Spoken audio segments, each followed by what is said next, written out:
नमस्कार, मैं हूं प्रशांत भारद्वाज और आप देख रहे हैं न्यूज़ रूम पोस्ट।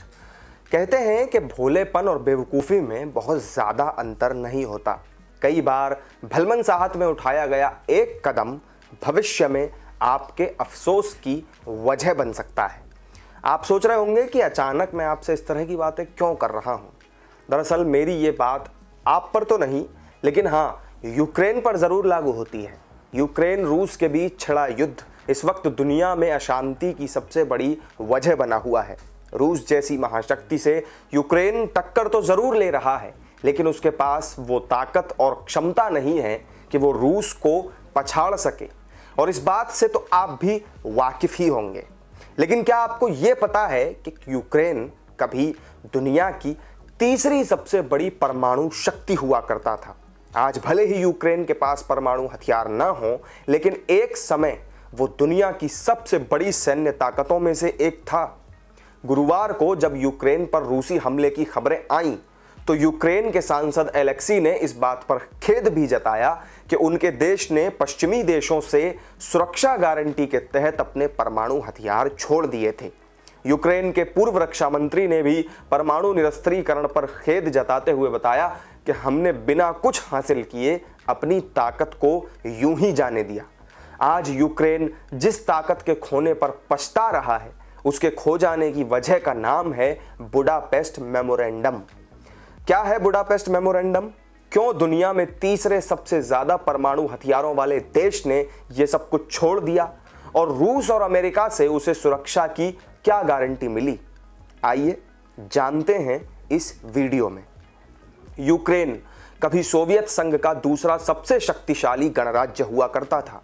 दूसरे वर्ल्ड वॉर के बाद अमेरिका और सोवियत संघ के बीच शीत युद्ध यानी कि कोल्ड वॉर शुरू हुआ, जिसमें अमेरिका पर रणनीतिक बढ़त बनाने के लिए सोवियत संघ ने अपने परमाणु हथियारों का बड़ा जखीरा यूक्रेन में तैनात किया, क्योंकि तब यूक्रेन सोवियत संघ का ही हिस्सा था। लेकिन 1991 में सोवियत संघ का पतन हुआ और इसी के साथ शीत युद्ध पर भी विराम लग गया, जिसके बाद यूक्रेन सोवियत संघ से अलग होकर 1 दिसंबर 1991 को एक आज़ाद देश बन गया। स्वतंत्रता के साथ ही दुनिया में तीसरी सबसे बड़ी परमाणु शक्ति होने का टैग भी यूक्रेन को मिल गया। लेकिन यह टैग कुछ समय तक ही उसके पास टिक पाया। जब सोवियत संघ का पतन हुआ तो हजारों परमाणु हथियार, जो पूरे सोवियत परमाणु शस्त्रागार का लगभग 1/3 हुआ करते थे, वो यूक्रेनी धरती पर ही रह गए। फेडरेशन ऑफ अमेरिकन साइंटिस्ट्स के मुताबिक यूक्रेन के पास लगभग 3000 सामरिक परमाणु हथियार थे, जो कि बड़ी सैन्य सुविधाओं, नौसैनिक बेड़े और बख्तरबंद वाहनों को मारने के लिए थे, और 2000 रणनीतिक परमाणु हथियार जो शहरों को नष्ट करने के लिए थे।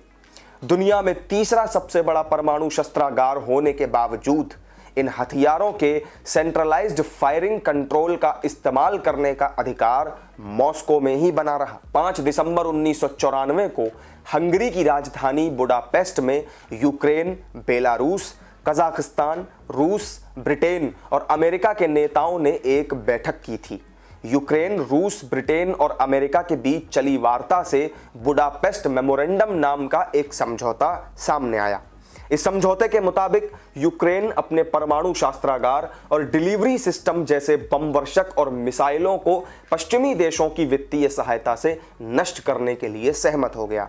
यूक्रेन ने परमाणु हथियारों के अप्रसार के लिए की गई नॉन प्रोलिफरेशन ट्रीटी पर दस्तखत करते हुए एक गैर परमाणु हथियार राज्य के रूप में संधि में शामिल होने पर सहमति जता दी। समझौते में यूक्रेन को यह आश्वासन दिया गया कि रूस, अमेरिका और ब्रिटेन इसे धमकी देने से बचेंगे और मौजूदा सीमाओं का सम्मान करेंगे। इस बैठक में एक समझौते पर हस्ताक्षर किया गया, जिसके मुताबिक यूक्रेन, बेलारूस और कजाकिस्तान को उनकी स्वतंत्रता, संप्रभुता और मौजूदा सीमाओं के सम्मान का आश्वासन दिया गया। इसमें यह भी कहा गया कि तीनों हस्ताक्षरकर्ता किसी भी तरह के फायदे के लिए यूक्रेन के खिलाफ आर्थिक दबाव का इस्तेमाल नहीं करेंगे। तीनों देश यूक्रेन को सहायता देने के लिए संयुक्त राष्ट्र सुरक्षा परिषद यानी यूएनएससी से तत्काल कार्रवाई की मांग करने पर भी सहमत हुए। इसके बाद लेकिन 2014 में रूस ने यूक्रेनी क्षेत्र क्रीमिया को अपने कब्जे में ले लिया, तो इस बात को बुडापेस्ट मेमोरेंडम का उल्लंघन माना गया। हालांकि पुतिन ने बुडापेस्ट मेमोरेंडम को अमान्य बताकर अपनी आलोचना को यह कहते हुए खारिज कर दिया कि इस पर पिछली यूक्रेनी सरकार के साथ दस्तखत किए गए थे। तो ये थी बुडापेस्ट मेमोरेंडम और यूक्रेन के परमाणु शक्ति से परमाणुहीन देश बनने की पूरी जानकारी। हमारी इस वीडियो में फिलहाल इतना ही। आपको ये वीडियो पसंद आया हो तो लाइक, कमेंट और शेयर जरूर करें और चैनल को सब्सक्राइब करना तो बिल्कुल भी ना भूलें। फिर मिलेंगे किसी नई जानकारी के साथ आपसे। नमस्कार।